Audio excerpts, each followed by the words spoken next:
Welcome to the Genius Factory. Enjoy the video. In this video, I will show how to get Z-score in Excel full guide.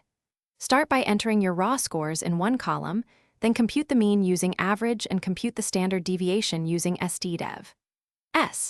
Next, create a new column and enter the Z-score formula as equals cell mean /stdev using absolute references for mean and stdev, then copy the formula down to all rows for consistent results. Start by replacing mean and stdev cell addresses with absolute references using $, so the formula stays fixed when copied. If you see #div/0, check that stdev cell is not 0 and that at least two numeric values exist. Use 2 decimal places for z-scores and consider conditional formatting to highlight extreme values for easier visual inspection and reporting in shared spreadsheets. If you enjoyed this walkthrough, please subscribe and like so we can keep making helpful guides.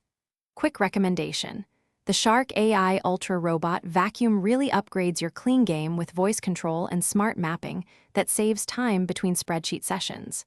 It zaps dust while you focus on formulas, and honestly, it feels like a tiny office assistant. Check the description for the link and other deals. Now let's get back to the video. Once you have z-scores, interpret them as standardized distances from the mean where positive values are above average and negative values are below.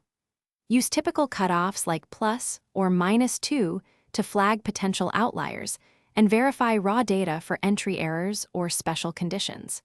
Combine z-scores with filters or pivot tables to segment groups and document your steps so collaborators understand your normalization choices and any decisions based on flagged values.